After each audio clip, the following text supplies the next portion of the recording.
Hello, hello, and welcome to another edition of Mindset Alchemy. We're coming at you from E360 TV every first Monday of the month, and we are excited. We have a very special episode today, and I'm going to turn it over to my co-host, none other than Constance Connie Wills, to tell us what we have in store tonight. Connie? Hello, everybody. Hello. We are glad to be back. I'll tell y'all, I'm glad to be back. It's been a little bit of a summer, a little bit different, didn't expect it, but I'm so glad to be back here at Choose to Challenge Mindset Alchemy. And today we are talking about living in uncomfortable moments. Living in uncomfortable moments and how we handle ourselves in these moments. How do we handle ourselves? What do we do? What should we do? Everybody faces uncomfortable moments, and we want to talk about that some more, and we're going to be right back.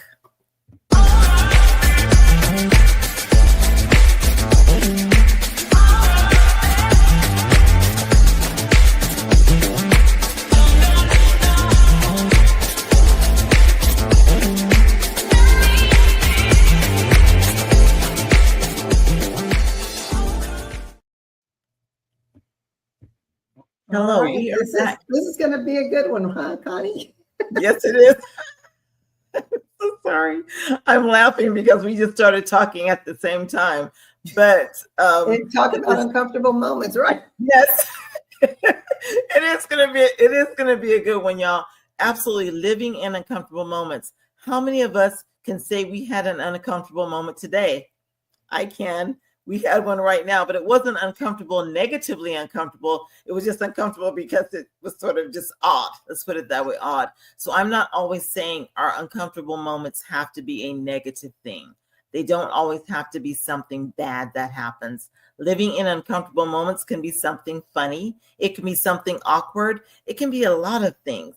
But how do we handle ourselves in uncomfortable moments? What are some ways that we've handled ourselves in the past in uncomfortable moments? I don't know if you can think of one that you've had, LaWanna, offhand that you can just think of, and just tell us how you handled yourself in that moment. Well, sometimes when you are faced with uncomfortable moments, you have to just own it. And you have to give yourself grace and just say, it is what it is. So this example, it's a funny one. I know we're going to get into some serious ones, but I thought I'd start off with a funny. I had a major presentation to give with a big consulting firm for a government agency.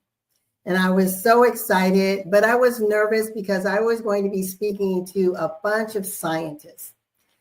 And I was there to talk about strategy and performance and, again, just help them to understand what the next phase of the year was going to look like for them.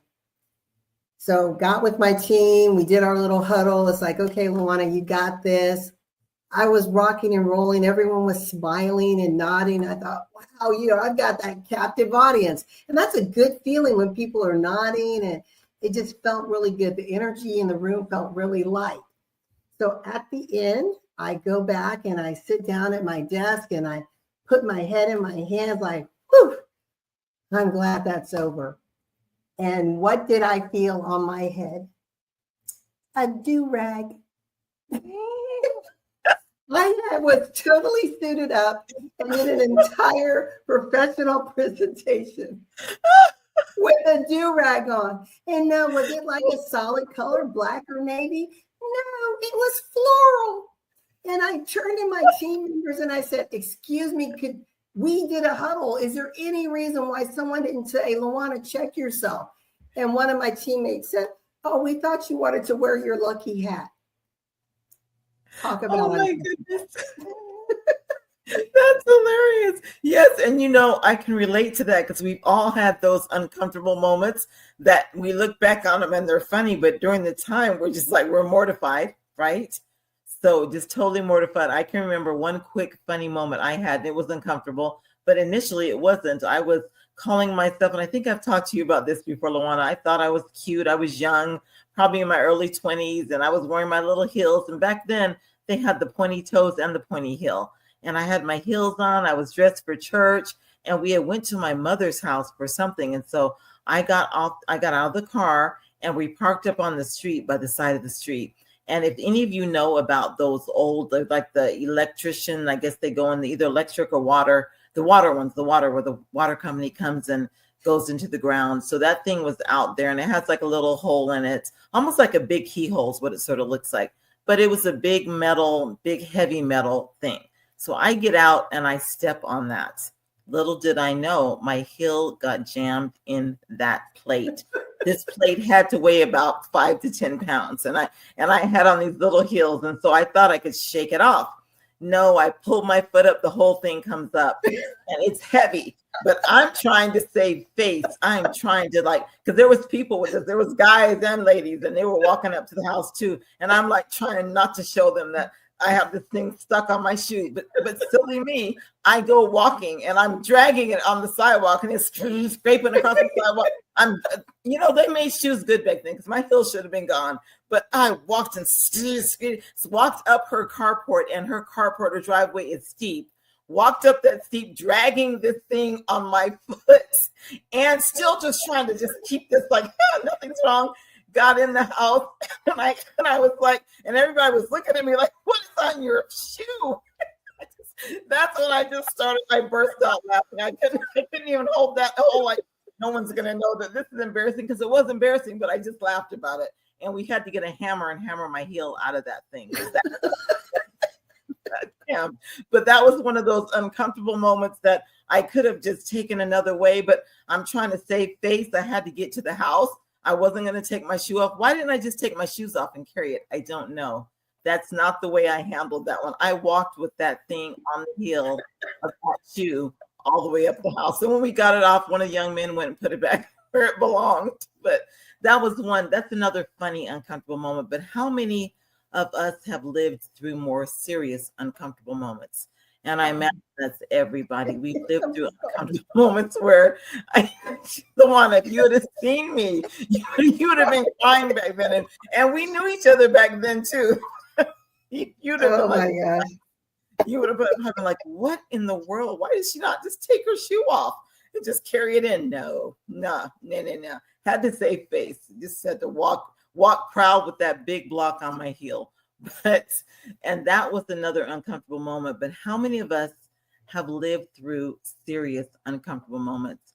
How many of us have handled ourselves in ways that we can look back and we can say we're proud of how we handled ourselves in that uncomfortable moment?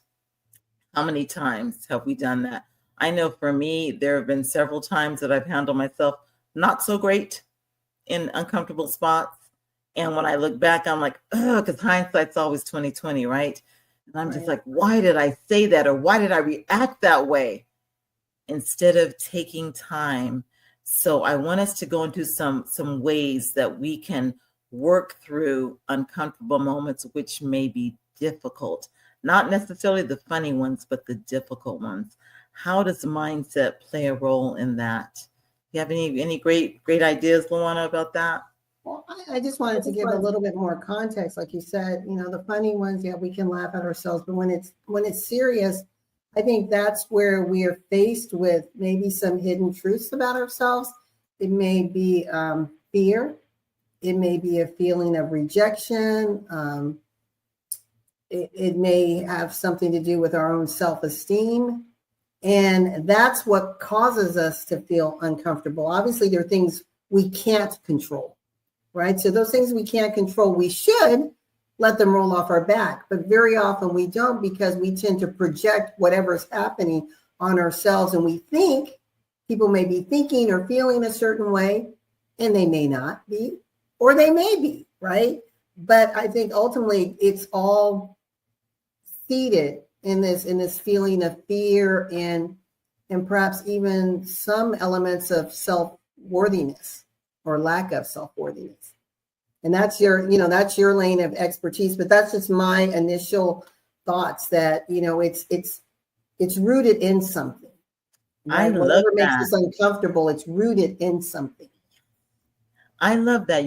That is true. So going a little step deeper into the uncomfortable moments, really, we should ask ourselves, what makes moments uncomfortable, right? And what LaWanna said, it's us. We make our moments uncomfortable. because we can make any moment. We don't have control of everything. We don't, and we never will, and we shouldn't want to. Many of us have had issues letting go of control. But when we understand we can only control ourselves, and we can't control the moment necessarily, we can't control the uncomfortability of it, we can just control how we react to that moment. That right there was such a good point, LaWanna. Oh my goodness, how we react to that moment. And that's what can make it really uncomfortable or not. We can take that, like with carrying the big brick thing up the driveway, or wearing the do-rag on your head. We made those funny, uncomfortable moments. Those could have been something devastating, right? Yes. Could have really been devastating. But it's how we look at it.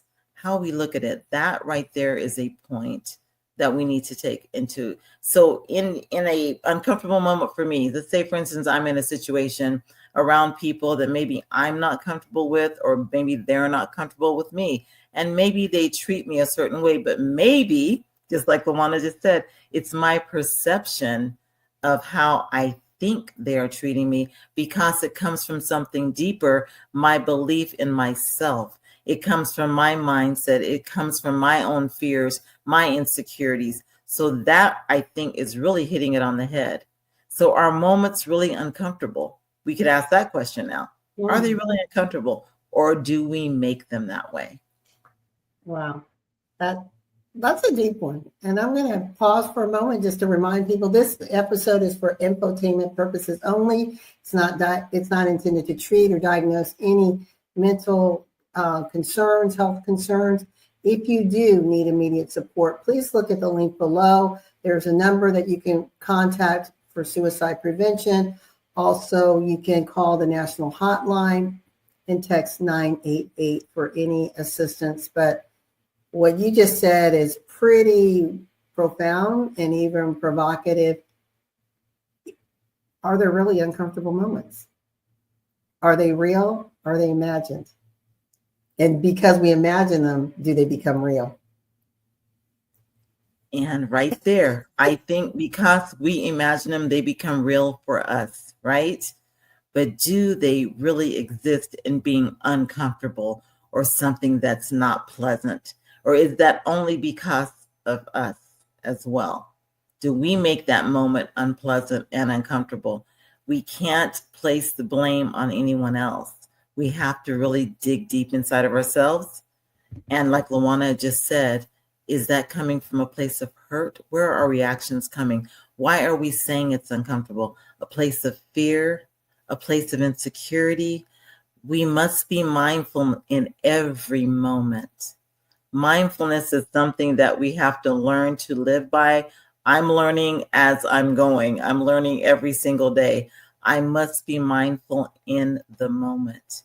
And therefore, I can control whether it's comfortable or uncomfortable.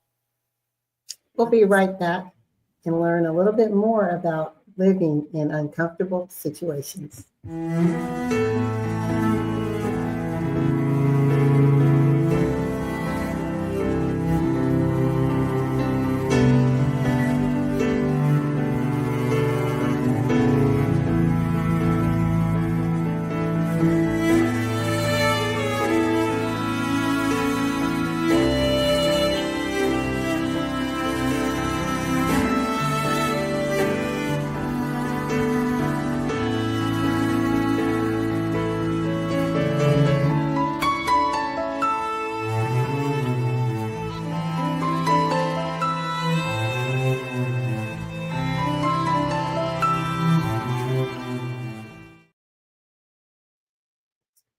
One of the things that commercial talked about is there are going to be problems. Life happens, situations happen, uncomfortable moments happen. But what are you saying to yourself, right? That's where that whole mindset comes in. What words are you feeding to yourself? Are you feeding this doom and gloom message? And rather than saying, okay, I can't control this, let me spin it in another way. And it may not be a moment that you laugh at. Everything is not funny, but you're able to just accept it and say, it is what it is. It just is. It was awkward. It's like, let's just talk about what's uncomfortable right now. We're hearing it on the news. People are losing their jobs left and right. Not a very comfortable feeling, right? And again, to keep yourself from spiraling out of control into a dark place of depression, we have to find a way to get around that support network, reminding ourselves that we're not the job. The job is something we did, and we did it well, and especially, with what's going on, a lot of things, it's not your control. It's not performance-based. Now what? So start speaking the truth about a situation. Sometimes can be a source of empowerment rather than looking at the negative and saying, okay, now this means, I wasn't supported, or maybe it was a performance issue, or why me and not the other person that sat next to me. If we find a way to change those messages in our head, and it's not easy, I know that. Yeah, but if we start every day with saying something positive, I want to turn this over to you, Connie, about who we are, not Yes. what we do, not where we've been, but who we are. I think that's a place of health and revitalization. Absolutely. We have to know who we are. We cannot be something, right? And many of us equate our reality, our being, with, like LaWanna just said, our job, our situation in life. Maybe we're a mother, maybe we're a wife, maybe we're a daughter, maybe we're a sister, an auntie. We are, we work in different fields. We might be a doctor, we might be an educator, we might be in social services, we might be an engineer, but those are not who we are. The first thing we must understand is who we are. And for those of us who are people of faith, we know that we were beautifully and wonderfully made by God. And we know that is a fact, and nobody can take that from us. Many of us don't live like that because we've allowed it to be sort of stripped. But once we understand who we really are, that we are strong, that we are present, sometimes I like to just say, I am. And I can follow that with a lot of different things, but I am right here in this moment. I am relevant. I am. And if we wake up with that kind of mindset, even if we don't wake up with it, if we get ourselves there, when we wake up, lay in that bed, or I say some people might sleep on a bed, on a floor, in a chair. I don't care where you sleep. But when you wake up, before you start your day, know who you are. Many times that starts with gratitude. Many times that starts with prayer.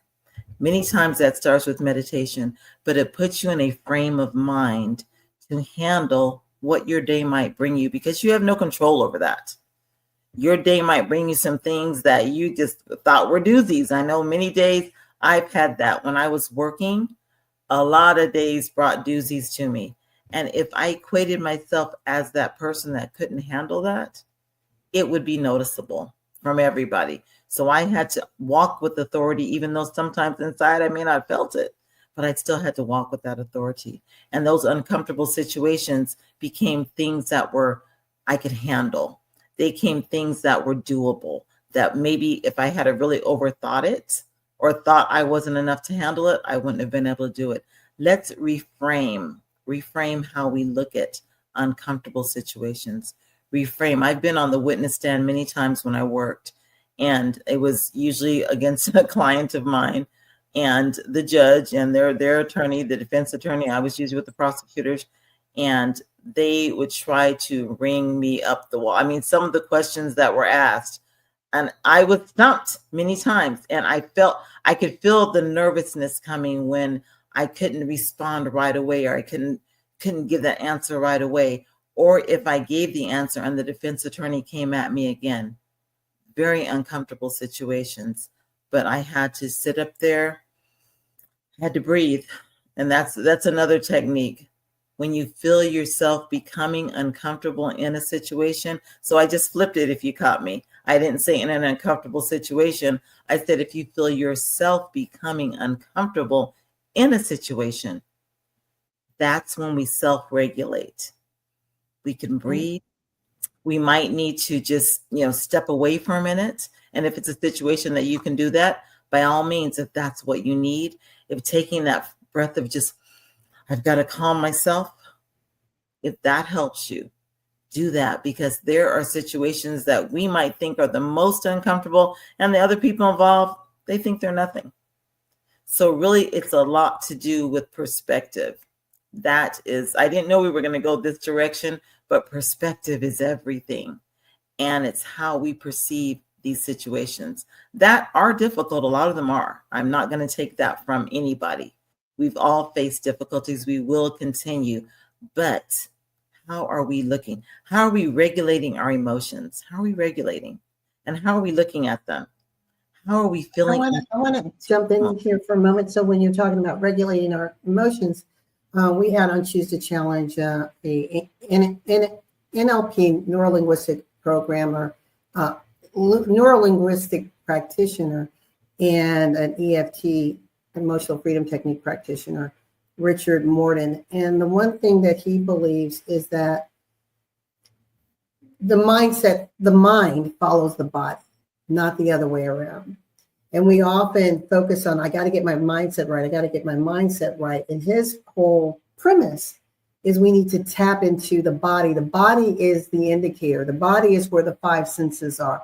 The body is where our emotions and things live and manifest itself, whether it's that, that shallow breathing, that rapid heartbeat, understanding those triggers and being so in tune with your body. It's like, why am I feeling this way?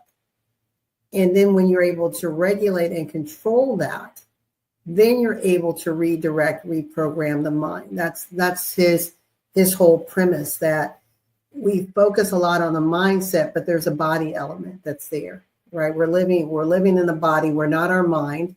We're not our emotions.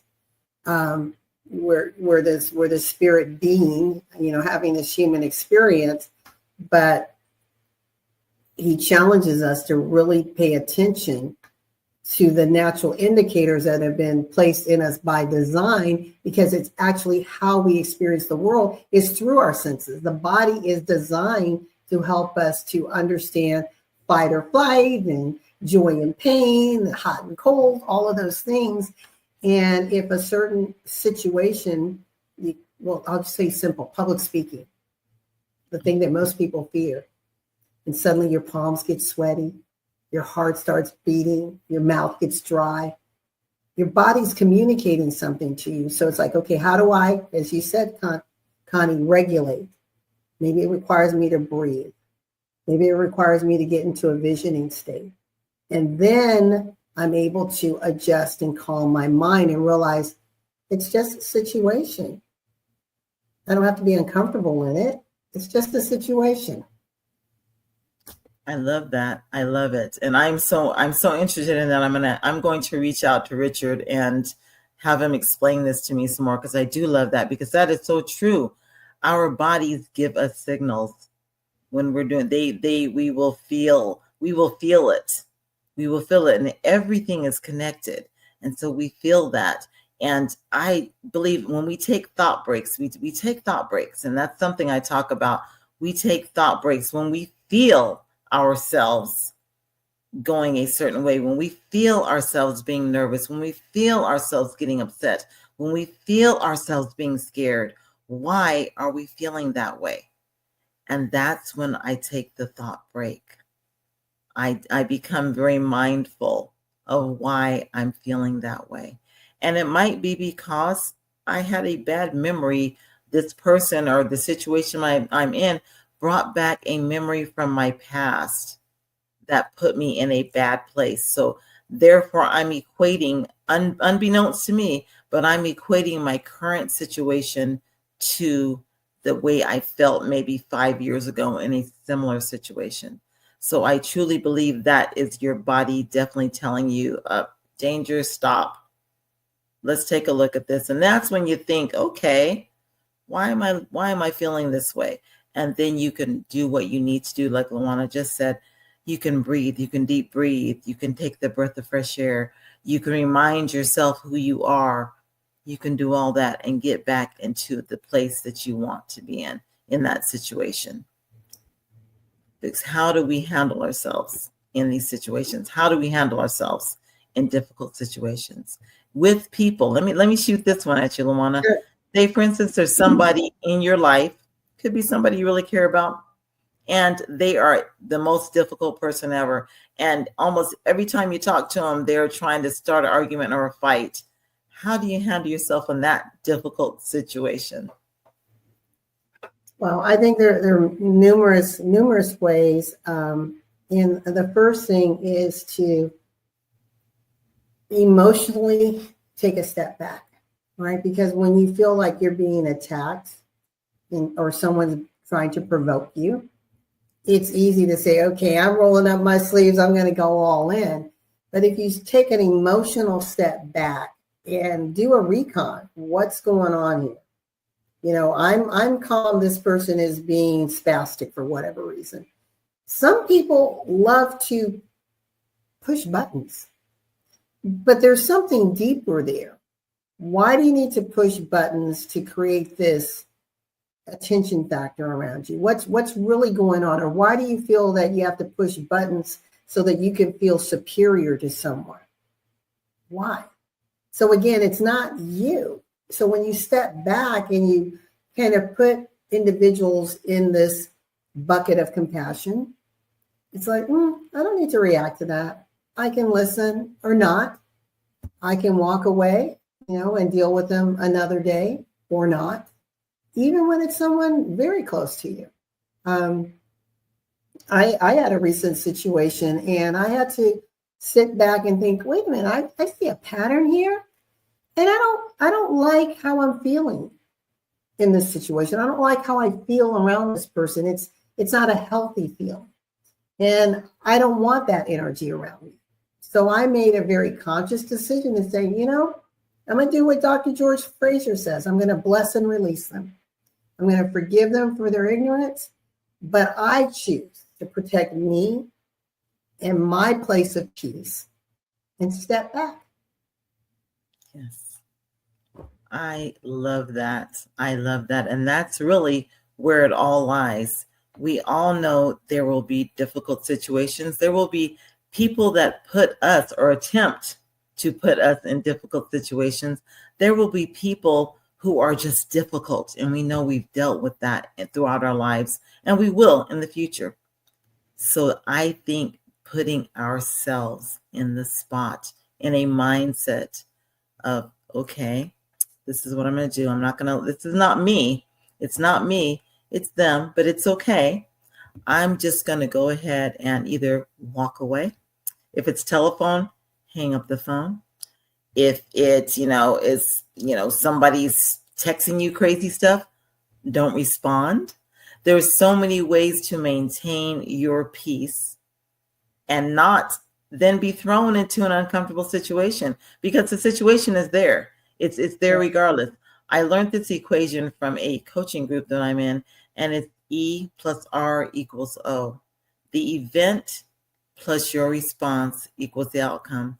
And you can use that equation in any area of life, It can be as simple as I got on the freeway late for work and now the traffic's bad, but that's my fault, right? I need to own it that I started late, but the traffic is bad. I can't change that. So am I going to sit up there honking my horn, getting upset, raising my blood pressure, gripping the steering wheel, being mad, trying to zip in and out of traffic? Or am I going to say, okay, it was my fault.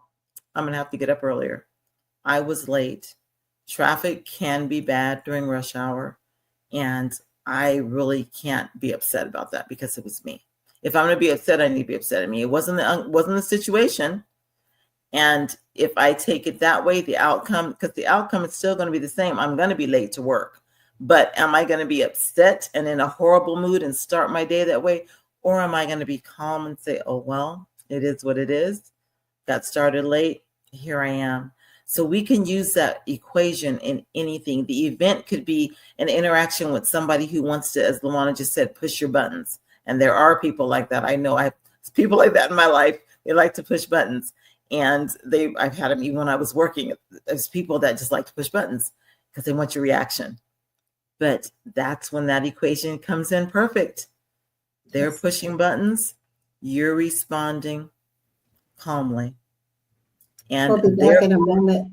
It's time for a commercial break. We'll be back in a moment to unpackage E plus R equals O a little bit further before we sign off. Join us for Entrepreneurs Living the Dream 2025 conference on October 18th at the DoubleTree Hotel in Atlanta, 8:30 a.m. to 6 o'clock p.m. Eastern Standard Time. Hosted by Dr. Patricia Rogers, CEO of Unity in Service and the Dynamic Visibility Team. Vendors, panelists, and speakers, this event is your opportunity to elevate your brand. Secure your seat at speakersconference2025.eventbrite.com. See you at the conference.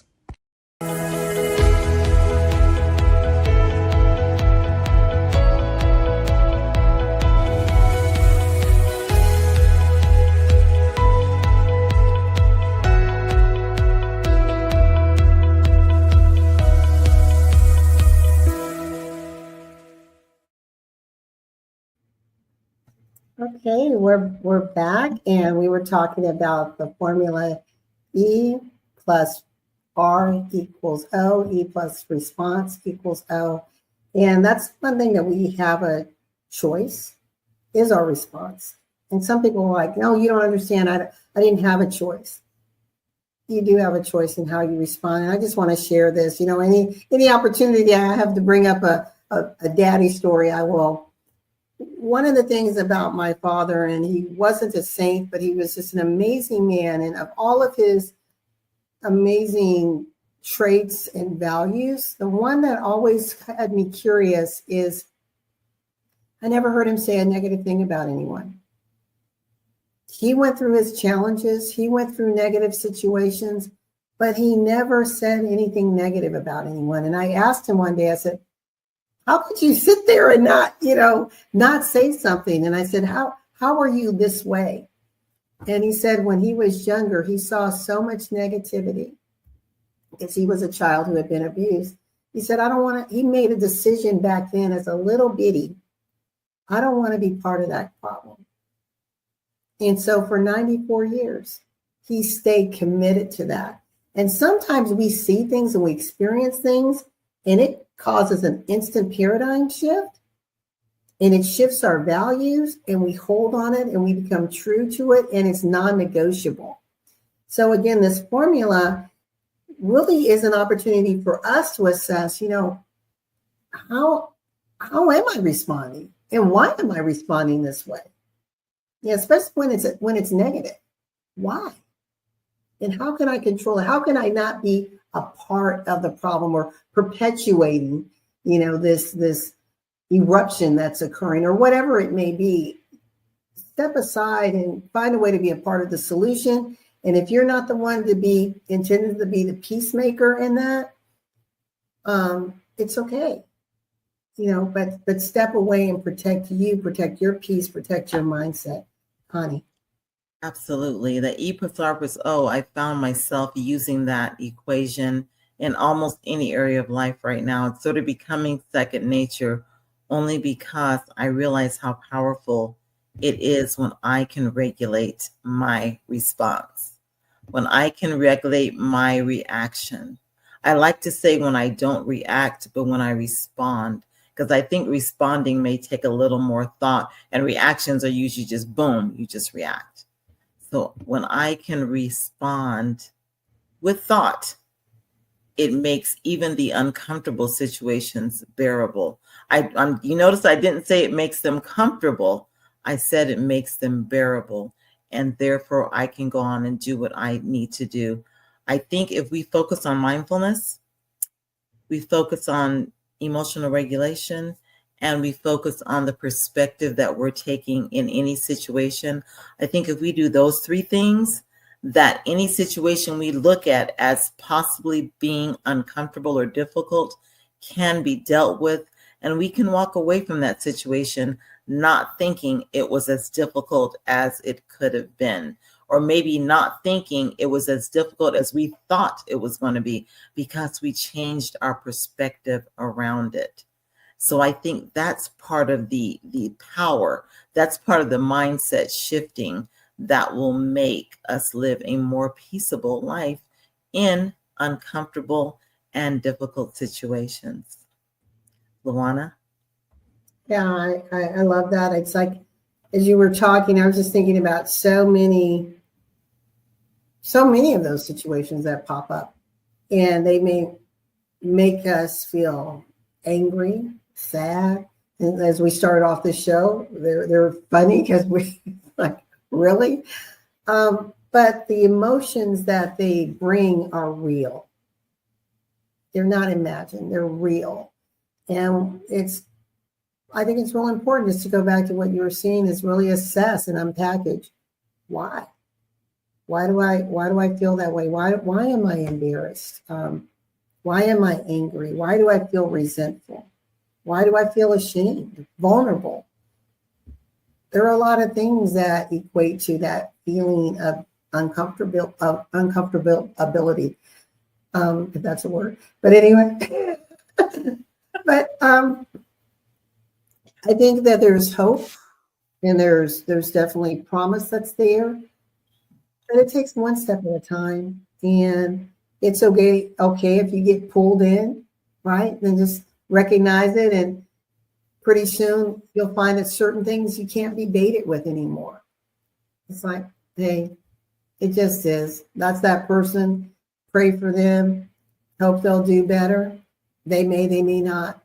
But that's not your purpose in life, is to fix them. We all are on our journey. And it's up to us to want to, I believe, I don't want to say so much fix, but improve ourselves, expand ourselves, be loving and compassionate beings. And when we do that, and if everyone could do that, right, then we create a space where people can be free to be themselves. And when people are able to do that, then no one will feel uncomfortable. Connie. Love that. I love that. When we can be ourselves, there should be no discomfort. And if there's discomfort, then we're not being our authentic selves. I love that.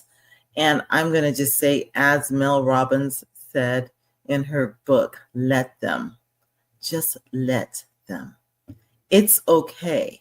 It's not you, it's them. Let them. You be a steward over yourself. And just like I'm a steward over myself. And every day I try to let them. You notice I said try, because sometimes I have not let them. I've responded or reacted. But every day is a new day. And the beautiful part is every day is a new opportunity. And we can work and better ourselves every single day. So next time you're in this uncomfortable situation, celebrate the start of the weekend with your think Alexa of routine. let Hope you have a them. good one.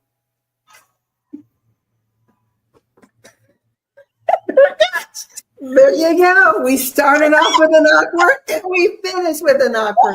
It's all about bookending. We needed symmetry in the show.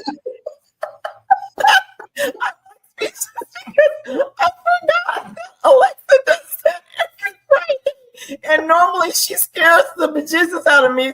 She just like screams it out. I'm just I hear her starting, and I'm just trying to talk through her. And just let me just let her finish. It is Friday evening. I don't know. It's all good. And normally, folks, obviously our shows are end-to-end edits, but sometimes it's good to keep a blooper in, because it actually helps to bring the message home. And so, hey, you just go with the flow. We sit, we laugh. I'm sitting there thinking, is that my Alexa? And it couldn't have been on a better show, which is even hilarious, because just like LaWanna just said, we are talking about living through uncomfortable moments. How do we handle them? We have the beginning and the end of the show. Here we go, right? I wasn't expecting it, but we just had to keep going through her. And I appreciate her letting me know what day and time it is, but I just didn't necessarily want it right now. Yes. Well, ladies and gentlemen, thank you so much for joining me and Connie for another edition of Choose the Challenge Mindset Alchemy.